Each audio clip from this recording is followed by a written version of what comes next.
Y10을 향한 시청자 의견이라면 모두 귀 기울여 듣고 답하는 시청자 톡톡 Y 시간입니다. 오늘 주목한 시청자 의견을 AI 앵커 Y고가 소개해드립니다. 지금 바로 만나보시죠. 안녕하세요. AI 앵커 Y고입니다.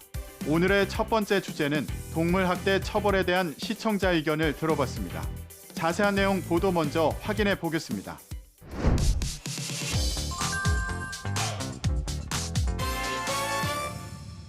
반려인구가 늘면서 동물학대 범죄도 계속 늘고 있습니다. 동물 학대 사건이 늘어나고 있지만 처벌이 약해 앞으로 처벌 수위를 강화한다는 내용을 전한 보도가 있었습니다. 꼬리를 흔들며 반기는 강아지의 목을 붙잡아 패대기 치고 강아지 목줄을 잡고 요요처럼 휘두르더니 때리고 욕설까지 퍼붓습니다. 동물을 학대하거나 죽음에 이르게 하는 행위는 엄연한 범죄로 3년 이하의 징역이나 3천만 원 이하의 벌금형에 처할 수 있습니다. 하지만 실제로는 처벌이 솜방망이에 그쳐 실효성이 부족하다는 지적이 제기돼 왔습니다. 제보를 통한 실제 학대 장면으로 심각성을 보여주고 동물학대 범죄 사례를 통해 처벌 수위가 낮음을 짚었는데요. 반려 인구가 늘어나면서 동물학대 범죄가 늘고 있는 현황을 보도했는데 해외의 다른 나라들은 동물학대에 대해 어떤 법률을 기준으로 처벌하고 있는지 비교 분석이 추가되면 좋겠다는 시청자 의견이 있었습니다. 시청자 톡톡아이에서 해외의 동물학대 처벌 법률에 대해 살펴봤습니다. 해외 주요 선진국들은 동물을 단순한 소유물이 아닌 인격체로 인정하고 강력한 동물 보호 법률을 시행하고 있다고 합니다. 독일의 경우 동물복지법을 통해 동물을 존중하고 보호해야 한다는 원칙을 명시하며 동물에게 고통을 주는 행위를 엄격히 금지하는데요. 동물학대 범죄는 최대 3년의 징역형 또는 2만 5천 유로, 약 3,300만 원의 벌금에 처해지고 특별히 잔혹한 경우에는 가중 처벌을 받습니다. 미국은 각 주마다 동물보호법이 다르지만 대부분의 주에서 동물학대를 중범죄로 취급하고 있다고 하는데요. 동물학대에 대한 벌금과 징역형이 높고 학대범의 신원을 공개하거나 동물과의 접촉을 금지하는 등의 다양한 제재가 있다고 합니다. 영국은 동물복지법을 통해 동물에게 적절한 먹이, 물, 보호소, 수해 진료를 제공해야 할 의무를 명시하고 불필요한 고통을 주는 행위를 금지하는데요. 동물 학대 범죄자는 일정 기간 동안 동물을 소유하거나 돌볼 수 없도록 하는 강력한 제재를 받습니다. 또한 스위스 헌법에서 연방정부는 동물, 식물 및 기타 유기체의 생식 및 유전 물질 사용에 관한 법률을 제정해야 하는데요. 이 경우 생명체의 존엄성과 인간, 동물 및 환경의 안전을 고려해야 하며 동식물 종의 유전적 다양성을 보호해야 한다고 규정했습니다. 그 외에 인도, 브라질, 이집트, 슬로베니아 등의 국가들도 헌법에 동물 보호 의무를 담고 있다고 합니다. 다음으로 시청자 톡톡아의 두 번째 주제는 인공 강우 부작용에 대한 시청자 의견을 들어봤습니다. 어떤 내용을 담고 있는지 이어서 확인해 보시죠.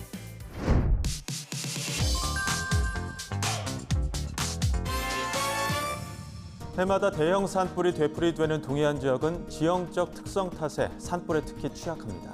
대형 산불을 예방하기 위해 이루어지고 있는 인공 강우 실험에 대해 소개한 리포트가 있었습니다.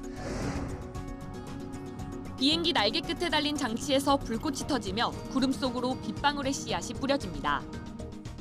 구름 속의 수증기가 씨앗에부터 커지고 무거워지면 빗방울이 돼 떨어지는 겁니다. 인공강우 실험은 1963년에 시작돼 다양한 기상재해 대응을 목적으로 추진됐지만 현재는 산불 예방에 집중적으로 쓰이고 있습니다. 최근 우리나라에서 이루어진 인공 강우 실험에 대해 설명하고 이 실험이 어떤 효과를 낼지 기대를 더한 보도였는데요. 인공 강우 실험과 관련해 설명한 보도로 그림 자료를 활용해 기술 개념을 설명했는데 인공 강우의 한계와 부작용에 대한 설명은 없어 아쉬웠다는 시청자 의견이 있었습니다. 시청자 톡톡아에서 인공 강우의 한계와 부작용에 대해 알아봤습니다. 보도에서 설명한 인공 강우는 항공기나 미사일을 이용해 구름층이 형성돼 있는 대기 중에 염화칼슘이나 요오드 화원을 살포해 특정 지역에 눈이나 비를 내리게 하는 기술입니다. 인공 강우의 목적은 강수 조절과 우박 억제, 산불 예방 등으로 다양한데요. 먼저 인공 강우 기술을 선도하는 중국의 경우를 살펴보면 미세먼지, 황사, 스모그 부분에선 큰 효과를 보지 못했다고 합니다. 가뭄 해결과 산불 예방은 일부 비로도 효과를 볼 수 있지만 스모그 개선의 경우 내리는 비의 양이 적을 경우 큰 효과를 보기 어렵기 때문인데요. 또 공기 유동성이 적은 날 스모그가 발생하기에 애초에 그런 날은 인공강우를 유도하기가 어려운 한계가 있습니다. 또한 인공강우는 지역 간 강수량 불균형을 초래할 위험이 있는데요. 한 지역에서 인공강우를 통해 비를 내리게 하면 인근 지역에서는 그만큼 비가 줄어들 수도 있다고 합니다. 이는 국제적 갈등을 불러일으킬 수 있으며 특히 물 부족 국가들 사이에서 긴장감을 조성할 가능성이 높은데요.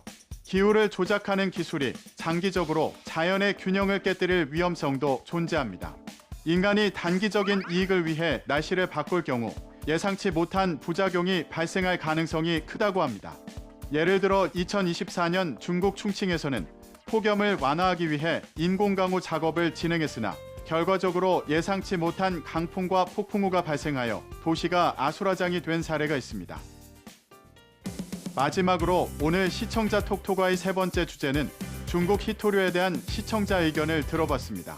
이어지는 내용도 지금 바로 만나보시죠.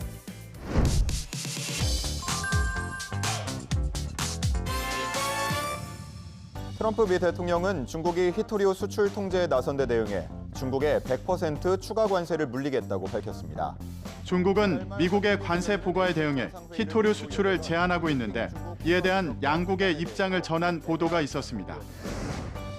노벨 평화상 수상이 불발된 날 도널드 트럼프 미국 대통령은 중국에 다음 달 1일부터 100% 추가 관세를 부과하겠다고 밝혔습니다.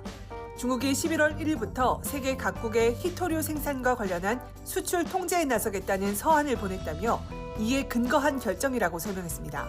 현재 미국의 대중국 관세는 평균 55% 수준으로 여기에 100% 관세가 추가되면 평균 155%의 관세를 적용받을 것으로 전망됩니다. 양국이 밝힌 입장을 전하고 이에 대한 여파로 미중 무역 갈등이 재점화할 우려까지 짚은 보도였는데요. 중국의 히토류 수출 통제에 이어 미국이 중국에 추가 관세를 부과하겠다는 내용을 전한 보도였는데 중국의 히토류 중요성과 생산 비중 등이 어느 정도인지 설명했다면 발언의 배경을 더 잘 이해할 수 있었겠다는 시청자 의견이 있었습니다. 자세한 내용을 보충하기 위해 시청자 톡톡아에서 중국의 히토류 중요성과 생산 비중 등을 살펴봅니다. 산업의 비타민으로 불리는 히토류는 전기차, 반도체, 스마트폰, 로봇, 항공, 우주, 국방, 의료 등 첨단 산업의 거의 전 분야에서 사용되는 핵심 원소입니다. 산업별로 각각의 파트에 투입되는 히토류의 절대량이 아주 많지는 않지만 그게 없으면 해당 산업은 첨단으로서의 기능과 역할을 상실하거나 즉시 멈춰설 수밖에 없는데요. 중국은 히토류 매장량이 많기도 하지만 저비용, 환경 친화적으로 채굴이 어렵기 때문에 사실상 중국이 가공을 독점하고 있습니다. 현재 중국은 전 세계 히토류 생산량의 약 70%를 채굴하고 정제, 분리, 가공 과정은 90% 이상을 담당하고 있는데요. 산화물, 합금, 영구자석 등의 최종 제품으로 전환되는 공정도 거의 90% 이상이 중국에서 이루어집니다. 채굴, 정제, 가공, 자석 제조, 부품, 완제품의 6단계 밸류체인 전체를 좌우하고 있습니다. 중국의 히토류 밸류체인 구축 노력은 30년 이상 중장기 국가 전략으로 추진돼 왔는데요. 그 결과 중국은 현재 전 세계에서 17개의 히토류 원소 모두를 상업적으로 양산할 수 있는 유일한 국가가 됐고 정제, 가공 기술에 있어 거의 100% 독점 체제를 구축했습니다. 이러한 중국의 히토류 수출 통제에 대응해 미국은 핵심 광물 및 히토류의 안정적 공급망 확보를 위한 미국 호주 프레임워크에 서명했는데요. 호주는 히토류를 다량 보유한 대표적 국가로 전략적 자원 협력 강화로 맞대응에 나선 것입니다. YTN 방송의 부족한 부분을 채우는 시청자 톡톡아이 시간. 다음 주도 다양한 시청자 의견과 함께 돌아오겠습니다.